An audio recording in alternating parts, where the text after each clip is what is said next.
शिव शिव हर हर ओम शिव शिव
हर हर ओम नारायण हरि ओम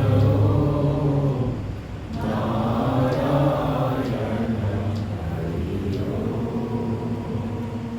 हरि ओम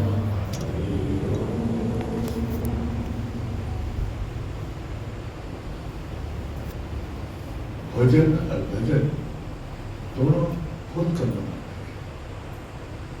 आपको भूख लगा है, बहुत कष्ट हो, आपको भजन का किताब दे दो, पढ़ो तो भूख मिटेगा।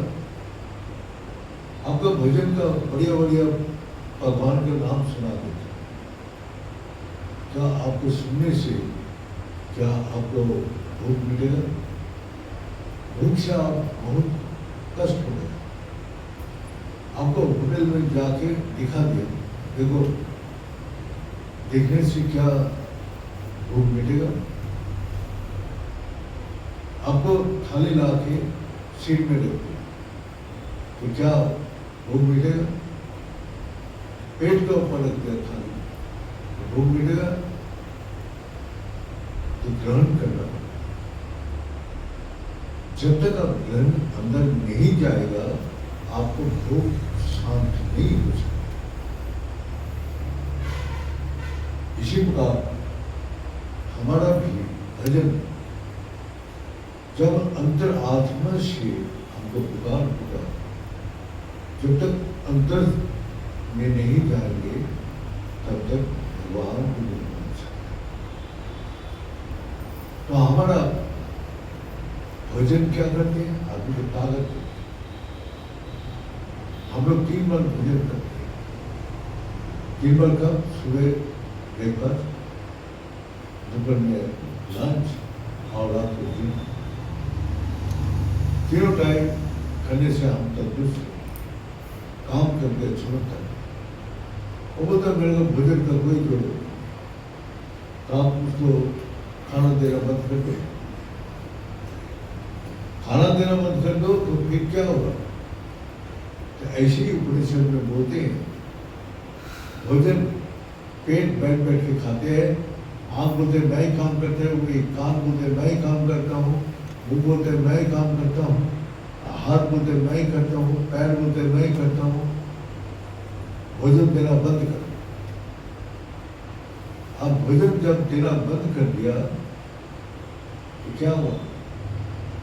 धीरे धीरे पैर चलना कमजोरी लगने लगा, हाथ काम करने लगे, बुद्धि काम नहीं कर रहे, मन भी।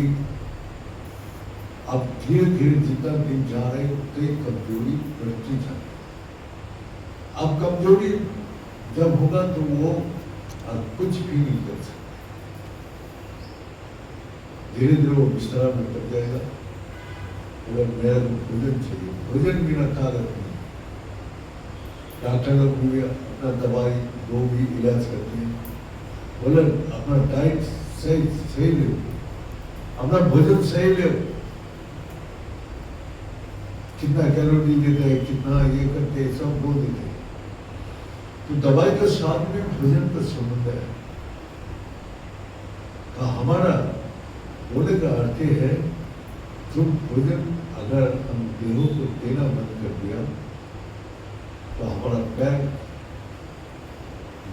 वही सब इंद्रियां होने लग गया। हम लोग काम करते हैं, बैठ बैठ के पेट खाते रहते, इसको खाना देना बंद करो। तब ये लोग जब कमजोरी हुआ, सबका जब कमजोर लगता है तब बोलते ठीक विटामिन प्रोटीन ये सब खाओ, तब ताकत आ गई। तो हम लोग का भी भोजन फिर सब इंडिया बोलने लगा भाई भोजन ना देने से हम लोग ही कमजोर है, हम लोग ही मैंने दुर्बल बन गया, हम काम ही नहीं कर पा रहे। पेट को भोजन दो तभी हम लोग का ताकत मिलेगा। तो इसी प्रकार भोजन जब दिया अंदर किया तो सबको ताकत मिलेगी, मन बुद्धि इंद्रिया सारी काम करेगा। इसी प्रकार आपका जीवन भजन बिना बीत गया।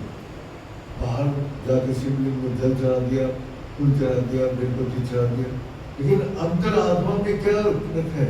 संसार को बैठे, संसार में ये करना पड़ेगा, वो करना पड़ेगा, सुबह से झाड़ू पोछा करो, तो बर्तन साफ करो, खाना बनाओ, फिर ब्रेकफास्ट हो गए तो लंच की तैयारी करो। सारी समय बच्चा लोग स्कूल जाएगा, स्कूल के लिए तैयारी करो, बच्चा लोग का स्कूल से वापस आएगा, ये करो। 24 घंटा आपका मन बुद्धि गया बाहरी संसार में घूम रहे। तो फिर तो आपका जहाँ से ताकत मिलने लगा है वहाँ तो ताकत नहीं मिलेगी।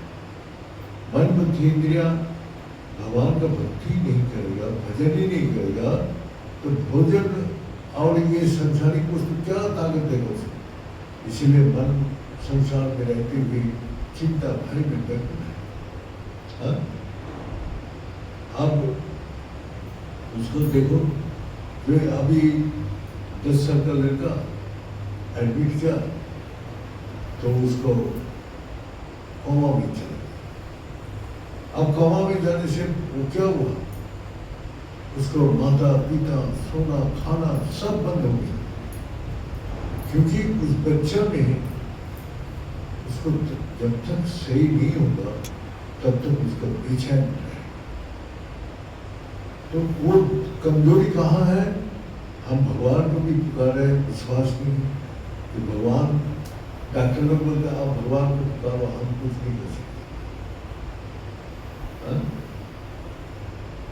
तो भगवान को तो हमने पुकारा नहीं, हम तो भगवान के बोलने से वो लोगों है हमारा जा जाएगा।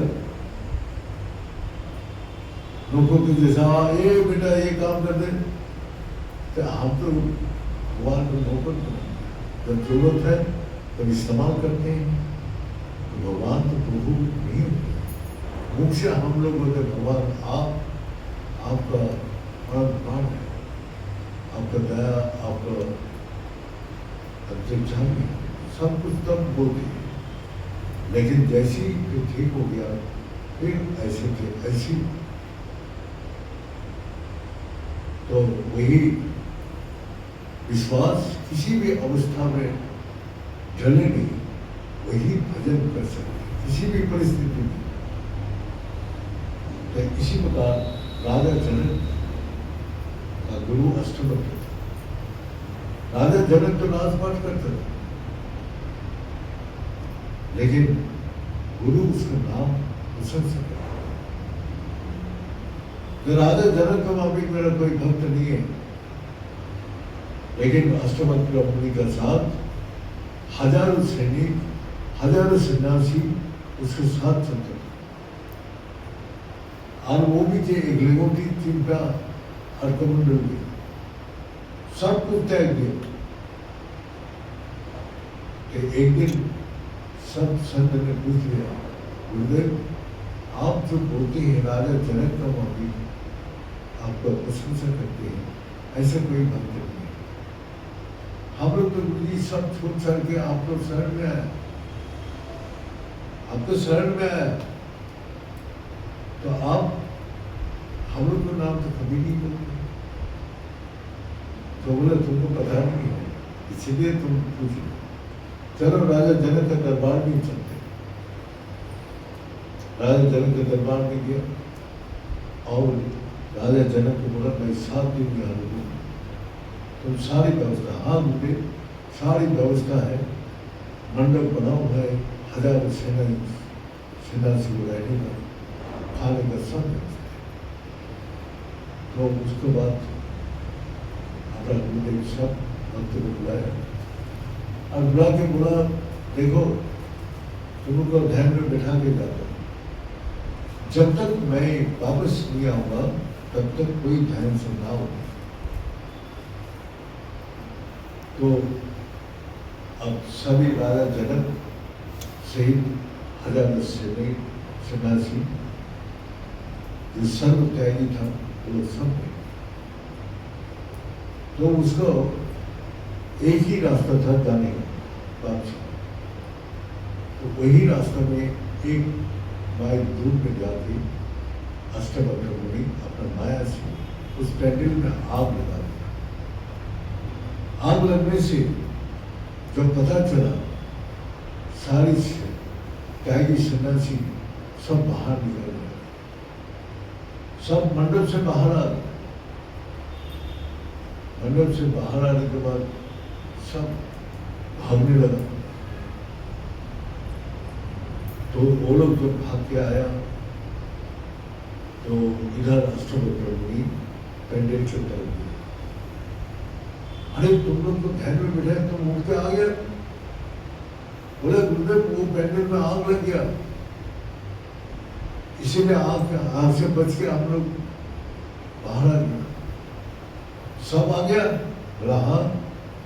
राजा जनक कहाँ है? बोला हम लोग अपने जान को बचाने के पीछे इतना बिजी था, इतना भाग दौड़ कर रहे थे, किसी का तरफ ध्यान नहीं दिया। बोला आप लोग सब आ गया? बोला हाँ 1000 सन्यासी एक वक्त राजा जनक। तो राजा जनक अष्टवक्र मुनि बोलते चलो देखता हूँ राजा जनक कहाँ है। मंडप में तो बैठा भी क्या था आप लोग तो सामने, कहाँ है? अंदर देख रहे जो अपना राजा जनक ध्यान में मगन है, चारों तरफ आग जल रहे, लेकिन उसको कुछ भी असर नहीं, उसको चारों तरफ कोई आग नहीं है। तो राजा जनक को अष्टवक्र मुनि ने बुलाया, तो कहा राजा जनक उठ जाओ। आप उठ के जब आया तो देखा वहां ना आग है ना कोई पैदल जल गया, कुछ भी नहीं है। वो तो माया था, वो तो माया था, माया के कारण सारी। तो आप वो बचा रहे अष्टवक्र मुनि, तो राजा जनक का नाम क्यों कर? जो आप लोग का ऊपर विपत्ति आपत्ति आती है, आपको विश्वास खत्म।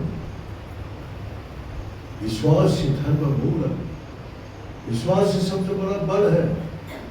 तुम्हारा विश्वास कहाँ गया? तुम्हारा देहो मन में पड़ा, देहो मन का से मुक्त जो होता है, इसीलिए राजा जनक विदेही राजा जनक है।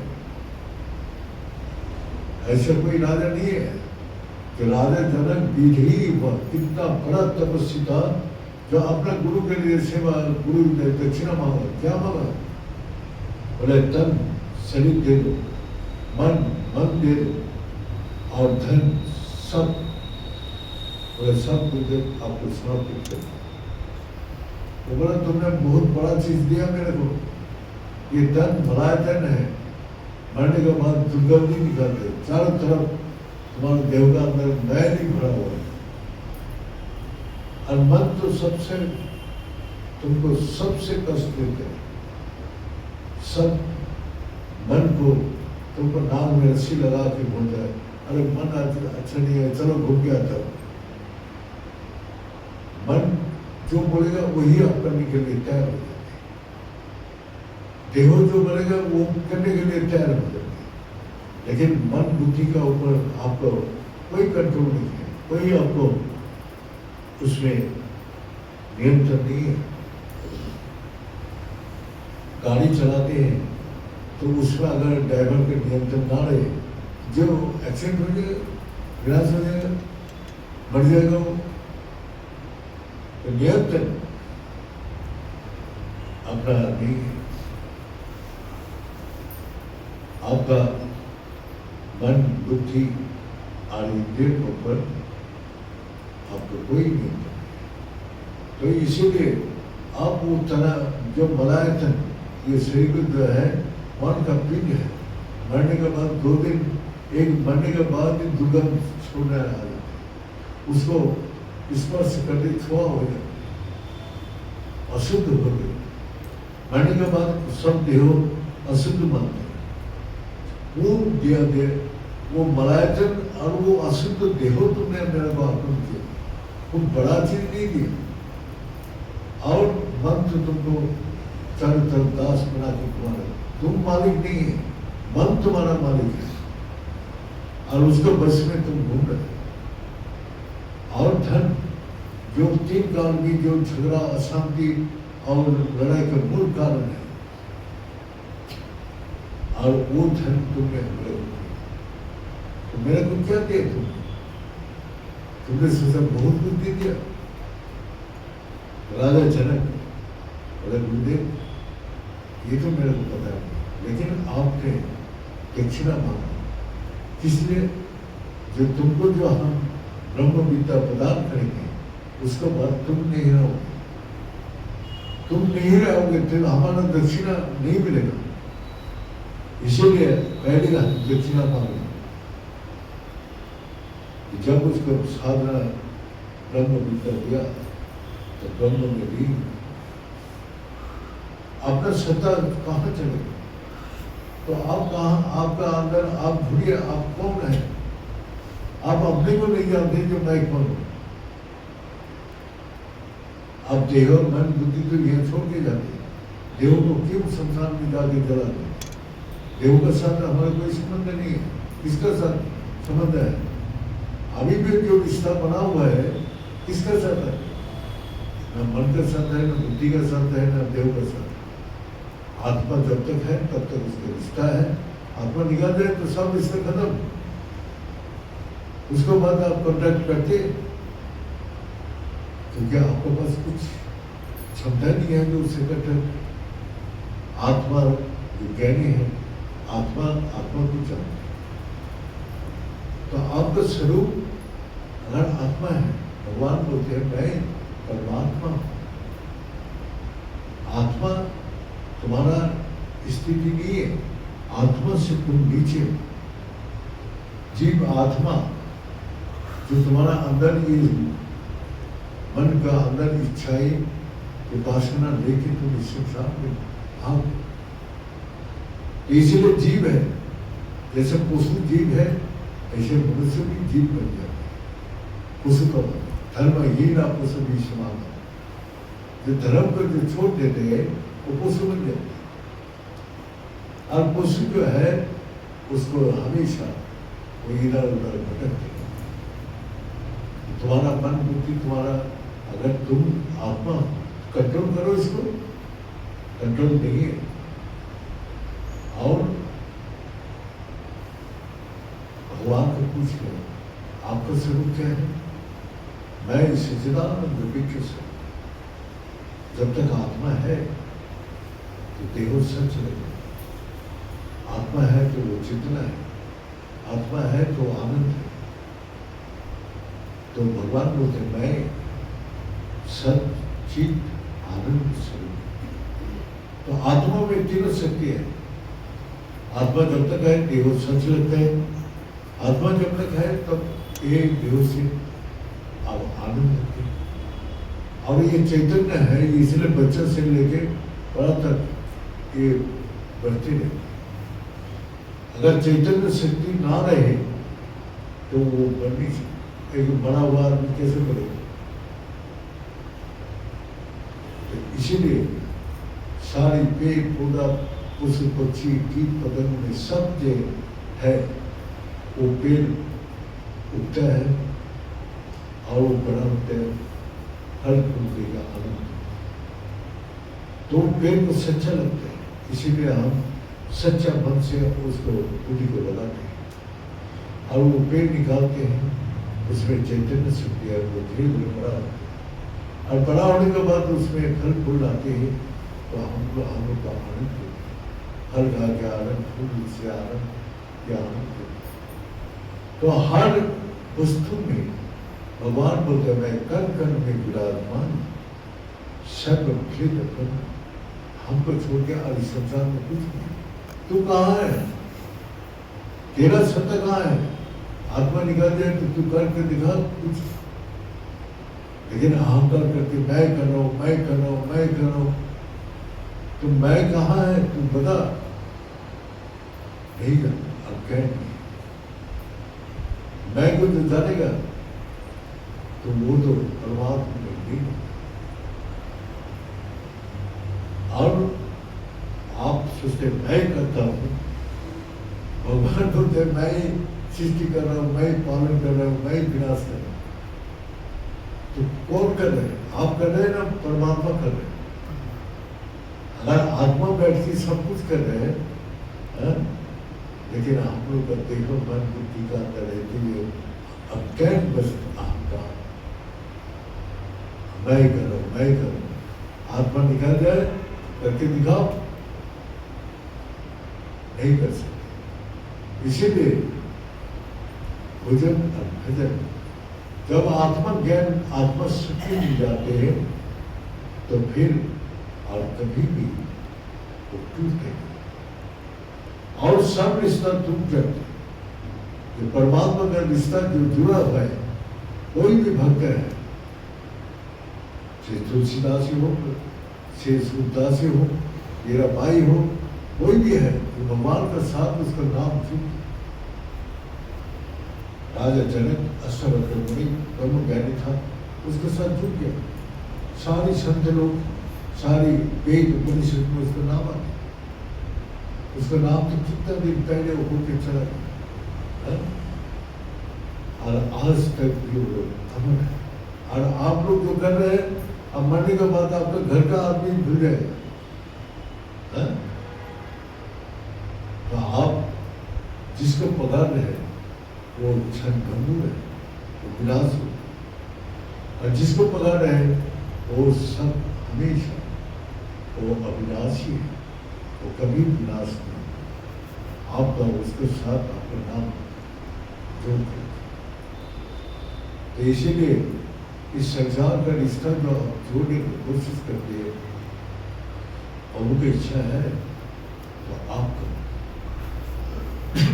एक काशी विश्वनाथ में एक संत था, तो उसको जाति सब पसंद, बेटा कैसे है? बोले गुरुजी बहुत आराम से, बहुत सुख से। बोले तेरा पर गुरु की बात नहीं, तेरा पर गुरु की बात नहीं है। कोई बोलता है गुरुजी बहुत तकलीफ में है, बहुत परेशानी हो, मैं तेरा गुरु की बात है। चेतना जगते हैं, दुख तकलीफ कष्ट से चेतना जगते हैं और सुख में हमारा चेतना सो जाते हैं। इसीलिए वो महापुरुष बताते हैं, जो बोलते मैं तकलीफ में, दुख में, कष्ट में हूँ, इसको वो बोलते तेरा गुरु की बात है। भगवान भी पूछा नारद जी ने कि प्रभु आपका आशीर्वाद किसको बोला है? बोलते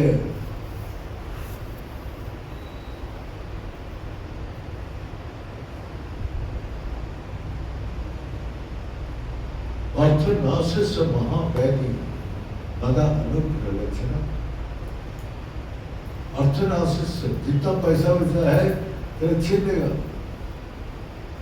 और महावैधि ऐसे ऐसे बीमारी देगा, देखेगा तेरा विश्वास कितना पक्का है।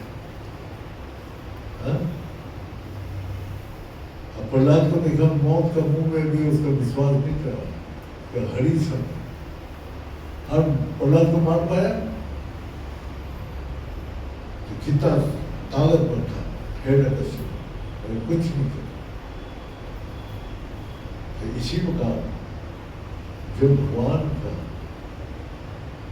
वही सार है। भगवान बोलते हैं मैं तो प्रहलाद मेरा भक्ति किया, लेकिन उसको भी ऊपर कष्ट दुख तकलीफ आया, और तकलीफ आने के बाद भी वो अपना विश्वास नहीं खोया, विश्वास हमेशा रहा, इसीलिए उसको कोई विनाश नहीं किया। आज प्रहलाद के साथ हरि का नाम जुड़ा हुआ है। वह किसने? भगवान ने प्रदान किया। क्या प्रदान? बोले जो तेरा पिता का क्या सजा दूं? प्रहलाद ने बोला प्रभु मैं तो हर जगह आपको देखा, आप हमारा पिता का अंदर भी आपको दिखाई दे रहे, तो मैं किसको सजा दूं? तो हमारा पिता भी है तो पिता का अंदर भी आपको दिखाई दे रहे, तो मैं अपना पिता का सजा कैसे मानूं? आपका ही तो कष्ट होगा। इसीलिए अति प्रसन्न हुआ भगवान। नरसिंह अवतार ने बहुत प्रसन्न हुआ। प्रहलाद तेरा ये भक्ति कभी भी नष्ट नहीं होगा, हर युग में तेरा नाम हर भक्त करेगा। तो देखिए प्रहलाद का भक्ति कभी विश्वास नहीं करता। राजा जनक को देखिए किसी भी परिस्थिति में अपना विश्वास भगवान से उठा। इसी प्रकार हम लोग भगवान का भजन करेंगे तो हमारा अंदर भी दृढ़ होता है। भोजन से जैसे ताकत देते हैं, इसी प्रकार भगवान का भजन से भी हम लोग का ताकत देता है। वो ताकत हमारा देह मन बुद्धि में काम करती है। तो अपना मन हमेशा हर काम में बिजी रहे, शरीर को अपना काम में लगा के रखे। और भाई शरीर मन नहीं, गुरु जी बोलता है ये शरीर मन थोड़ा नौकर है, नौकर का बैठ बैठ के खिला रहे, नौकर का बात का अनुसार चल रहे, कैसे तेरा बुद्धि हो गया? नौकर जो बोलेगा अरे हमको सेठ जी हमको खिलाओ, हमको गाड़ी चाहिए, गाड़ी खिलाओ, नौकर का बस में होने के कारण मेरा को सब कुछ देना। जो नौकर का बस में नहीं है वो जो चाहे वो कर सकता। इसीलिए हम लोग का इस संसार में रह के भजन और भजन दोनों बहुत जरूरी है, और इसमें जो विश्वास है वही ग्रहण कर सकते हैं, और बाकी कोई नहीं कर सकता। ये बोल के मैं समाप्त करता हूँ। ओम पूर्णमद पूर्णमिदं पूर्णात् पूर्णमुदच्यते पूर्णस्य पूर्णमादाय पूर्णमेवावशिष्यते। ओम शांति शांति शांति। बोले सच्चे दरबार की, बोले सतगुरु भगवान की, बोले शंकर भगवान की, बोले माता जगदम्बे की, बोले भक्त बिंदु की, बोले संत बिंदु की, बोले सनातन धर्म की, बोले धर्म की और धर्म का प्राणियों में विश्व का हर हर महादेव। ओम पुराय पुनरुपाय पुराणंदनाय संसार सागर